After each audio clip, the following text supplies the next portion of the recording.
Good morning. Today is Wednesday, April 10th, 2024. Ki sazria isha v'yolda.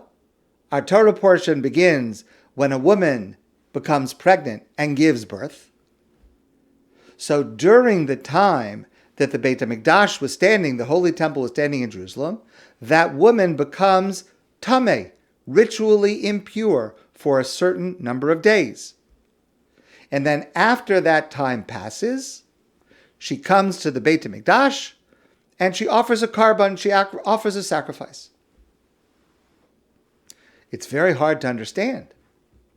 A woman who has just given birth has just performed one of the most miraculous things in all of life, more closely imitating God as creator than any other human action. Why is she tameya? Why is she ritually impure? So the first thing to understand is that Tum'ah and Tahara, ritual purity, impurity, these are not moral states. Unfortunately, due to the English word of pure and impure, we automatically associate it with cleanliness or hygiene or goodness. Something that is pure is good, something that is impure is not good. But that's not true. Those are not precise terms for what Tum'ah and Tahara is. A person becomes tameh, ritually impure, by attending a funeral, for example. Well, that's a tremendous mitzvah. A person did something good. There's no moral stain on them. There's no pejorative. A person becomes tameh when visiting a cemetery. It's a mitzvah. So there's nothing negative or pejorative, only that it is a spiritual state of a person that is in tension with, that is at variance with what the Beit HaMikdash stands for. The Beit HaMikdash, the Holy Temple in Jerusalem, stands for something, and Tum'ah stands for something else. One is not better than the other. They can both be holy, both be sanctified, but they are at variance with each other. And therefore, one doesn't belong with the other. What is the variance? What is the tension between the two? So let me offer very briefly three opinions. The opinion of Rabbi Dror Brama, it's also mentioned in the writing of Rabbi Shamshul Hirsch. He says as follows. He says, obviously, the birth of a child is a great joy for a family, a great blessing. But if we think about it in the wider context, birth is an ambivalent moment. There is joy, the creation of life, the potential for accomplishment during life. But at the same time, there is the end of life, because everything that has been born will die. There are limitations to physical life. So, of course, for the people who are involved in the joy of celebrating a new child, there is only the joy. But if we step back for a moment and we're not personally involved, we should be able to realize that there is a certain ambivalence in that moment. The prerequisite for death is birth. Without birth, death could not take place. A child is born, and the parents celebrate. And the mother, who is the direct creator, recognizes, maybe subconsciously, that ambivalence. And of course, every parent who's given birth to a child, I think, has felt that ambivalence. Okay, we have this great blessing, but now what's going to happen? How do we protect this child? How do we raise this child? Will we make a mistake? The answer to that is yes. what will be the fate of this child, there is a certain ambivalence.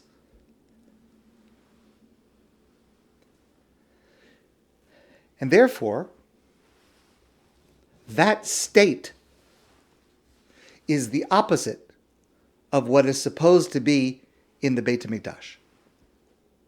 Because the Beit HaMikdash, the Holy Temple in Jerusalem, is a place that is exclusively about life, without any ambiguity. And therefore, anything connected with death in any way cannot enter.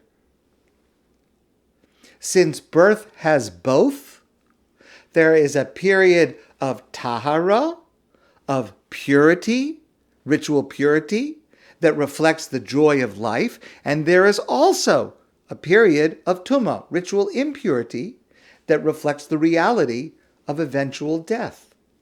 And therefore, a woman in that state does not enter the Beit HaMikdash for a certain amount of time. Number 2, Rabbi Jonathan Sacks. Rabbi Jonathan Sacks points out a different character of the Beit HaMikdash, and we have spoken about this several times over the last few weeks and years. And that is that a theme, we saw this in the building of the Mishkan, and it continues in the Beit HaMikdash. Remember the theme we talked about of miksha, the items that are all made from one piece. And the items that had many pieces but had to all be joined together. The theme of the Beit HaMikdash was unity, joined together, representing the Jewish people approaching God, not as individuals disconnected from each other, but rather as one unit, one body, as I said once, one heart. That's how we communicate and connect to God. And that's what the Beit HaMikdash stands for. When a woman gives birth, she is separated from what up until now had been part of her body. The Talmud famously says, Uber yerech imahu. A fetus is considered part of the mother's body. It's like an organ of the mother's body. There are a lot of different ramifications of that phrase. We've discussed them in the past. We'll leave it for now. But it is part of the mother's body. And at the moment of birth, there's an independent child. There's an independent person. There is, at the moment of birth, a differentiation, a detachment of one life from another. And this child does not belong to the parents. This child is not an extension of the parents. This child will have its own identity, its own life, eventually his or her own decisions and path in life. So the process of birth is the process of separation, of differentiation, and therefore that is at odds with the theme of the Beit HaMikdash, which is unification. And therefore, for a certain amount of time, a woman has given birth is separated from the Beit HaMikdash because the theme of what has happened in her life is at variance with the theme of what is happening in the Beit HaMikdash. Again, no pejorative. There's nothing wrong with that. It is the way it's supposed to be. It's just two themes temporarily at variance with each other. Finally, the insight of Rabbi Yehuda Amital. He explains that the Beit HaMikdash, as we have discussed so many times in the last number of weeks, the Beit HaMikdash, starting with the Mishkan, later the Beit HaMikdash in Jerusalem, it represents completion, perfection. The place where there is Hashras Hashchina, God's presence dwells within the building and within the Jewish people when there is that building. That's a place of perfection. Rav Amital points out a strange verse in this first passage of our Parsha Tazria. The Torah tells us about this concept of Tumas Leda. A woman who gives birth has a period of time where she is ritually impure. And then all of a sudden the pasuk says, and on the 8th day a boy who was born on the 8th day has a bris milah, has circumcision. It's very strange because we're talking about the ritual status of the mother. What does the bris have to do with it? It seems to be out of place. Besides the fact that we already know about the mitzvah of bris earlier, but what's it doing in the middle of this passage? Rav Amital answers based on a famous passage in the Midrash of a conversation, really a dispute, between Rabbi Akiva and Turnus Rufus. Turnus Rufus was a very wicked and evil Roman procurator, leader of the Romans during the time. Eventually, Rabbi Akiva was tortured and killed by the Romans. But Turnus Rufus asked Rabbi Akiva, why is it that the Jews have a mitzvah of circumcision? If God would want boys to be circumcised, why aren't they born circumcised? So Rabbi Akiva answered him as follows. He showed him a sheaf of wheat and a cake. And he said to him, which is better? So Turnus Rufus says, well, the sheaves are better because they were made by God. They grew from the ground. The cake was made by human beings. It's not as holy. Rabbi Akiva says, no, we believe just the opposite. We believe that God intentionally created the world in an unfinished state, leaving the role for us to bring the world closer to perfection. L'sakein olam, to fix the world, to look for those parts of the world that were intentionally left unfinished and bring them closer to completion. God wanted to create wheat, which is unfinished. By itself, it is not usable for human beings. And yet, the idea is God leaves for us the opportunity to take what God has created and to be God's partner to bring it closer to perfection, to an edible state for human beings. We are the ones that take the wheat and make it into bread. We are the ones who take a human being who is born imperfect, and we do a bris milah that makes it closer to perfect. And this is emblematic of our entire approach to life, where we feel honored, where we feel respected by God, that God chooses us as God's partner, that God doesn't just do the whole thing himself. God consciously creates the world, leaving parts for us to finish.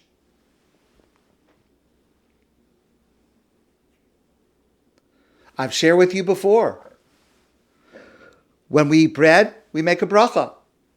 Baruch atah Hashem Elokeinu melech haolam, blessed are you God, King of the universe, hamotzi lechem min haaretz. We take bread from the ground. Well, that's not true. We don't take bread from the ground. We take wheat from the ground, and we work pretty hard to make it into bread. But the point is, we're thanking God for creating something and leaving it unfinished, thus allowing us to become God's partner in completing the task.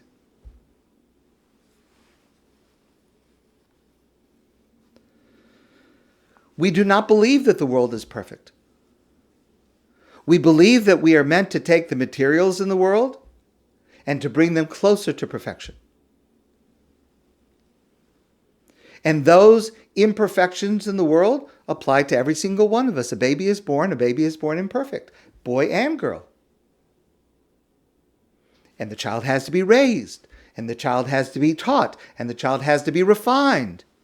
And the child has to work towards becoming better and better. And that's a lifelong pursuit. So birth has a theme that is in tension with the theme of the Beit HaMikdash. In the Beit HaMikdash, everything is perfect.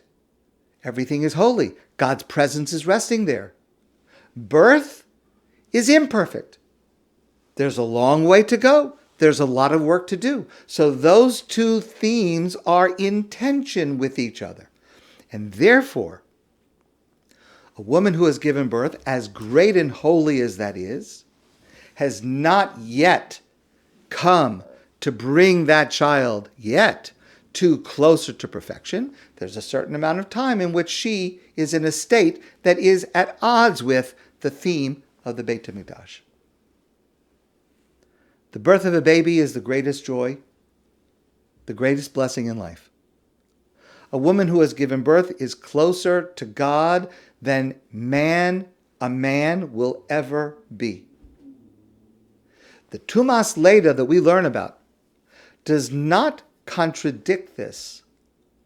Rather, it points out the awesome responsibility parents have once a baby is born. My friends, I wish you a great day, and I look forward to seeing you soon in person.